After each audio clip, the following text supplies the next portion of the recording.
Ce que le jour doit la nuit de Yamina Khadra, que tu nous présenteras, Yasmina, que tu nous présenteras encore moins. Toi, Virginie. Alors, donc Yasmina Khadra, Ce que le jour doit la nuit, peut-être vous l'avez déjà lu, peut-être vous avez vu l'adaptation, le film. Donc c'est un roman de 2008. C'est l'histoire d'un jeune garçon qui s'appelle Younes, qui est le fils d'un paysan oranais, qui est très pauvre. Et le roman, en fait, couvre une amplitude temporelle qui va de 1830 jusqu'à la guerre d'Algérie, l'indépendance de l'Algérie. Et en fait, ce jeune Younes va se retrouver, donc voilà, issu d'un milieu très très modeste, va se retrouver chez son oncle Maï, qui a épousé une Européenne qui s'appelle Germaine. Et il va se retrouver chez eux, donc du coup, changer d'environnement, plus du tout dans son quartier, changer même d'identité, puisque Germaine va le rebaptiser, elle va l'appeler Jonas, hein, et du coup, c'est l'histoire de ce garçon qui, à la fois, va rencontrer donc, nous fait pénétrer cette histoire de famille un petit peu compliquée, parce que le père va avoir une déchéance, etc. L'histoire de la famille, comme ça, qui s'étiole, va nous faire pénétrer justement dans la société coloniale algérienne et du côté, plus exactement, des Français et des Européens plus largement. Des Juifs, par exemple, venant du Portugal, d'Espagne, etc. Et c'est une grande histoire d'amitié que Jonas va avoir avec ses différents garçons qui ne sont pas du tout musulmans comme lui. Et c'est à la fois une histoire sur, encore une fois, bien qui il est, vraiment, puisque ce qui est intéressant, c'est toute la montée, justement, des volontés d'indépendance. L'oncle Maï, au départ, lui qui est marié pourtant à Germaine, pharmacien, qui a l'air qui est passé de l'autre côté, si vous voulez. Cet oncle Maï, il va quand même être, voilà, réceptif par rapport à toutes ces idées d'indépendance. Et le petit Younes, eh bien, il va faire son chemin là-dedans, sommet un peu de choisir entre ses amitiés très fortes, ses amours aussi assez complexes, puisqu'il va avoir une histoire d'amour avec une dame, Madame Cazeneuve, et puis après sa fille. Et donc, avec la fille Émilie, c'est impossible, puisqu'il a eu une histoire d'amour avec la mère. Ça va être l'interdit qui pèse sur ce roman tout le long.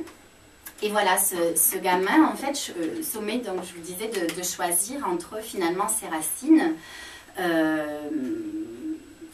se positionner, choisir un camp pendant la guerre, ce qu'il ne va pas vraiment faire d'ailleurs, et à la fois ses attaches, son adolescence, c'est quand même celle qu'il a vécue avec tous ces jeunes gens qui n'avaient pas la même histoire que lui à la base. Alors, je vais peut-être laisser Marie dire son avis. Oui, oui.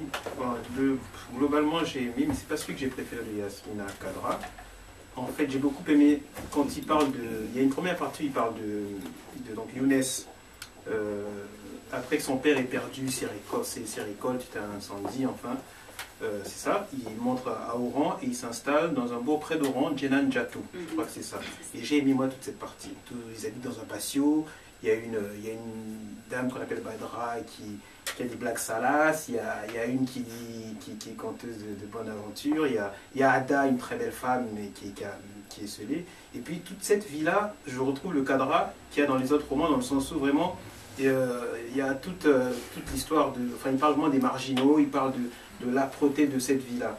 Ce que j'ai moins aimé dans le roman, c'est toutes les amourettes. Il n'y a pas qu'Émilie, il y a d'abord Isabelle, il y a Lucette, il y a Émilie, qui passe de Simon à Jean-Christophe, de Jean-Christophe à...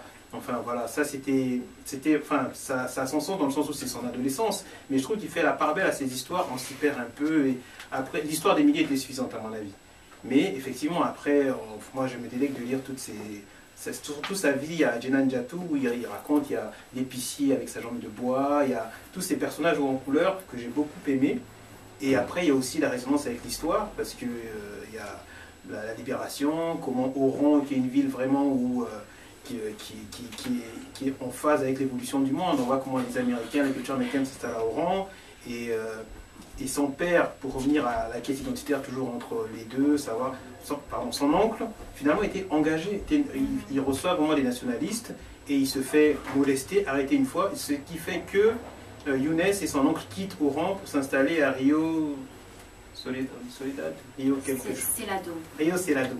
Et après, donc on voit quand même c'est toujours là lancinant, le choix entre les cultures, le fait qu'on renvoie Younes, son oncle, à leurs conditions de musulmans en fait, malgré c'était toujours là en sourdine jusqu'à ce que ça explose avec la guerre de libération de l'Algérie et voilà, et qui a des conséquences après sur l'amour aussi entre Younes et Émilie, et même sur les amitiés qui étaient soudées, comme il dit, les quatre, comme des quatre fourches. Il y a 4 amis très proches qui après aussi, l'amitié aussi est mise à mal par l'histoire de l'Algérie tout simplement. Et c'est ce côté-là, quand il raconte un peu ces choses douloureuses avec toujours cette plume poétique que j'ai plus aimé. Après, pour ceux qui trouvent parfois la plume de Yasmina Khadra un peu sombre, les amourettes, les histoires d'amour, c'était ce que j'ai moins aimé dans le roman, mais je recommande malgré tout parce que ça se lit et c'est toujours aussi intéressant de lire Khadra. Tu recommandes aussi Journée, j'imagine?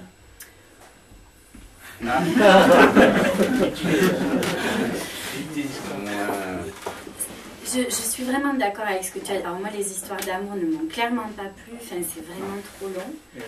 C'est vraiment trop long. Après, ce que je trouve intéressant, c'est que par rapport à la résonance avec l'histoire, dont tu as très bien parlé, ce qui est intéressant, c'est le décalage complet, quoi. Parce que ces jeunes, là, Jean-Christophe, Simon, etc., ils sont complètement à côté des événements qui sont en train de se produire. Ils ne le réalisent pas, ils sont adolescents. Et ça, j'ai aimé ce changement de focale parce que ça nous prend, par rapport à ce qu'on a l'habitude de lire sur le sujet, ça nous prend à contre-pied, quoi. Parce qu'ils sont dans un monde qui est un petit peu... alors qui peut être dur, hein, André est clairement raciste, par exemple, mais qui est quand même épargné, qui est comme une parenthèse, voilà, un petit peu enchantée. Et ça, j'ai trouvé ça intéressant. Donc, je recommande moins chaudement. Très réfléchi. Donc, Yasmina Khadra, ce que le jour doit à la nuit. On va faire une petite pause. Hein.